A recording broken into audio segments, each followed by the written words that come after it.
Okay, hello RPI members. Today we're going to go over the May market update for Simcoe County, specifically Barrie and Orillia. We've got some great information on here for you today, so let's dive right into it. Today we're going to go over the stats for May for Barrie and Orillia. Got some big news coming out of the Barrie zoning department. They are proposing to change the zoning bylaw around the garden suite. So we're going to touch on that and go over what that could mean for you. And lastly, we also have a couple site walkthroughs of some of the garden suites we are currently building in the Barrie area. So we're excited to show you guys how we do it, what we're doing, and give you a live tutorial of a foundation going in of one of our live projects currently.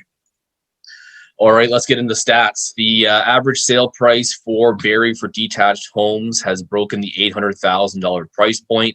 This is completely craziness. Pre-pandemic pricing, we were just breaking over 600,000. So it's wild just to watch what prices have done during the COVID pandemic. Next slide we have here is number of active listings. So you can see here back in March, we had substantially more listings on the market than we are currently having right now. It leads me to believe we had a bit of an earlier spring market. You can see that the inventory is starting to deteriorate, coming into May. We still have another week left, but if inventory is dropping, usually it lowers a little bit coming into summer. So that's something we'll keep an eye on for sure. But if you look at that March bar, there's quite a bit of inventory on there. So looks like we had an early spring market, which is rather interesting considering the COVID times. This chart here is the list price to average sale price. You can see everything still going for over asking, competing offers. We are starting to see the values kind of start to plateau. It's not going up as much as it used to be going up, but we're still seeing, the competing offers, a surplus of buyers compared to sellers. The next one here is the average home prices for detached homes in Orillia. You can see a huge jump in the month of May. Breaking up over the $600,000 price point. Now, do take this with a grain of salt. There are quite a few waterfront properties in there that will skew this up a little bit, but it is still a huge jump in pricing compared to April last month.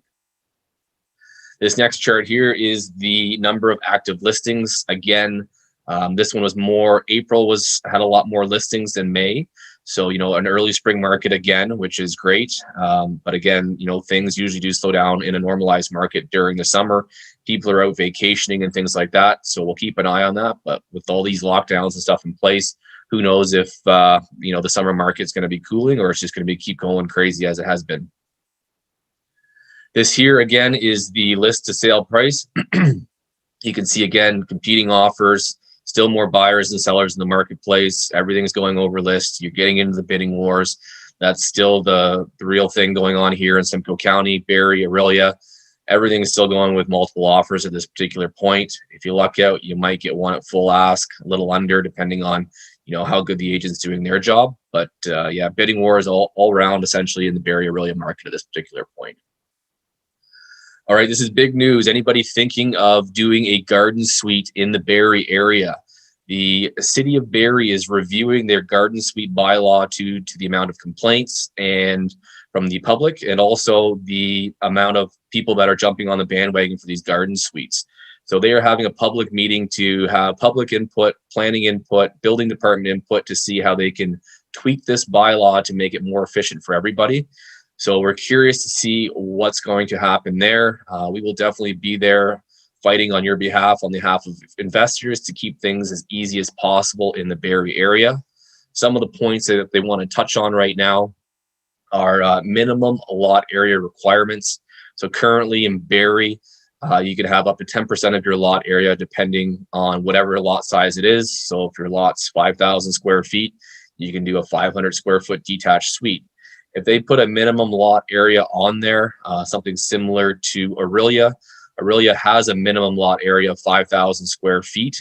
I think that would probably be a good thing, so people won't be jamming in garden suites on smaller lots. Don't really oppose that criteria too much. I think that'd be a good thing to see in the Barrie area, just because some of them are jammed in quite tightly.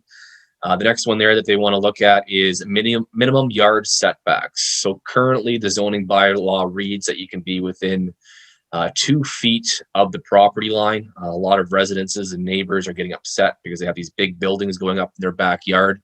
So an increase in side yard, rear yard setbacks. Again, I'm okay with that. Not a big deal in my mind. Establishing a maximum gross floor area requirement. So this one is a bit more touchy just for us because we do like to put our full basements in. So the difference between a footprint and the gross floor area.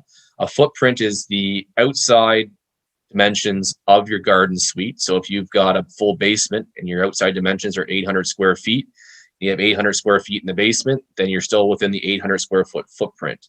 But if they have a maximum gross floor area requirement, they will take the 800 square feet from the main floor, 800 square feet from the basement, and they might say that's too much gross floor area. So we're not really impressed with that proposed change. So we'll be speaking to that at that public meeting on June 15th. The other one is as well is they are trying to take out the basements of the garden suites. They're trying to also have first story garages with units above them. Not sure how all this is going to shake out, but we're putting together our presentation to, combat and, put our criteria and everything that we want to make sure our voice is heard for our investors. So we'll be pushing on that at the meeting as well. And then they're also looking at minimum driveway lengths and parking requirements. Right now, you only need 3 parking spots, where, in other areas like Aurelia, you'll need 4. So if they increase that, again, not the end of the world. Parking is getting more and more of a premium in the Barrie area. So to be able to have, 4 or 5 spots, not too much against that. But those other 2 points get a little sticky in my mind. So we'll be putting together our speech to hopefully have our voice heard and save some of those great points right now that we can build garden suites in Barrie for. Our company is called MCIS for the building of the garden suites. We provide end-to-end project management. So basically, we specialize in anything from second suite conversions, triplex conversions, multifamily conversions, lot severances, infill developments, land assemblies, land development, and detached garden suites, of course, the newest, latest, greatest thing going on. We've got a turnkey power team. Every investment course or book I've ever read, they've always say step 1 is finding your power team. So we have that built for you. We have myself as a realtor. We have professional designers. We'll do all your permits, designs, everything for you. We've got contractors that work exclusively for us that specialize in multifamily conversions. We apply for eco credits with you, HST rebates, everything to make sure you net the most amount of money out of your project. We have wholesale appliance distributors that we work with. We get builder pricing on, so we can save you money on that side. We've got a property management team and a paralegal that we work with. So we're essentially a one-stop shop to do any of your investing needs within the Barrie, Aurelia area. For our project management software, we use a program called Builder Trend. This is an app that actually goes right on your phone that we update on a usually bi-weekly basis. We update all the costing. So any invoices that we get goes right on there, updated in real time. All your floor plans will be on there. And we also can update pictures. So if you're an out-of-town investor, you want to keep a handle on what's going on, we'll update your pictures right to your app. It's updated in real time, so you can keep your finger on the pulse and not be on site every day, because that's what you're hiring us for. So it's a great tool that we brought on in the last little while. And it's great for JVs. If you're a JV kind of person and you want to keep your money people happy, we can also send the app to their phone as well, and even brand it to you if you want to look like you're doing all the work as well. So huge value add for our JV people out there as well. So we're really excited to introduce this project management software this year, and it's been getting a really good response from our clients as well. Some of the questions asked before hiring a builder for your garden suites: are you Tarion registered? We are registered with the province of Ontario. We're allowed to build houses and sell them to people. If you're not a Tarion registered builder, you're not supposed to be building garden suites at this time unless it's on your own property. We're fully insured, so we've got builder's risk, WSIB, liability and risk. Our insurance premiums are crazy, but we had to be safe and keep you safe as well and your properties around you. So we're fully insured, Tarion registered, and we're still taking on projects for this year. So if you have any interest in the garden suites or having anything done, give us a call and we'd be more than happy to help you out.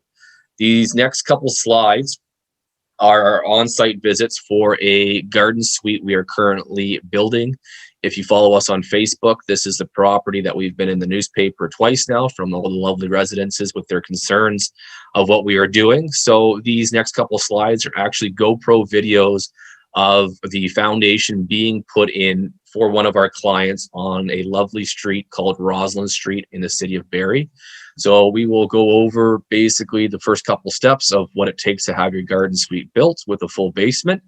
And here we go. So if you just want to watch the video, we'll kind of go over what's going on. So this existing home here is a 3-bedroom apartment upstairs with a 1-bedroom unit downstairs. This client's owned it for probably 10-15 years, has some great upside on it. Now he wants to maximize the cash flow. So we said we could definitely help him out. This garden suite's about 620 square feet with a full finished basement. So you're looking at about 1,200 square feet finished. You can see in the video currently the orange spray painted stakes. Those are the pins for the footings. So those are where the concrete footings will be going. That is step one. Prior to us pouring our footings, a surveyor has to come out and actually survey that to make sure we're within all the setback requirements that the city of Barrie wants us to have. The footings being installed is the next video here. So this is where, we did our forms around those pins that you've seen, and then the concrete truck came in, poured the footings, and then we install the Big O drainage pipe all the way around the footings. So you can see the piece of the Big O to the left there, that big black pipe is installed all the way around the exterior of the footings. The footings themselves are the concrete you see, and then we put clear stone all the way around inside and outside. And the next step from there is putting the concrete walls up. We're getting ready to form them up and pour them for the basement walls. So we'll get right into that and show you that. We're just heading to the back here again through the video. The footings are in there. We've seen the crushed stone in there. We have our drainage in properly. So now our concrete guys come back and they start setting up these forms. So you can see the forms are the orange, basically plywood that's all braced up. And you can see where right in between them where the concrete will be poured. So they put all of these little steel bars in there and everything to hold it all together. And they'll do the whole square, and then what we'll have to do is pour this entire square, and then the concrete walls for the basement will be up. So the next video is going to be pouring of the basement walls. This is the coolest video in my mind. We got some pretty big equipment going on here. So this is a pumper truck. Due to the tightness of a lot of the properties that we are doing, we can't really get a cement truck all the way to the backyard on some of them. So we have to get called a pumper truck. Now this pumper truck is rather expensive. Every time it comes out, it's about $1,500, but it's the cost of doing business to get your garden suite built in some of these smaller, tighter areas. This can reach almost about 250 feet. So this is going to be an easy feat for this pumper truck on this job. And we'll just head to the back now so you can kind of see what the finished product was for the basement forms for the walls. And you can see now that it's a perfect square there sitting on the footings that we showed you before. And now that pumper truck is actually pumping concrete right over top of the house and filling these forms right up. So that's going to be the final step. Soon thereafter, what's going to happen is they are going to let the concrete set for probably 2 or 3 days. And then they're going to peel off all those all those plywood forms that you see on there. And then from there, they will start to backfill after they do all the weatherproofing and things like that and tarring the foundation.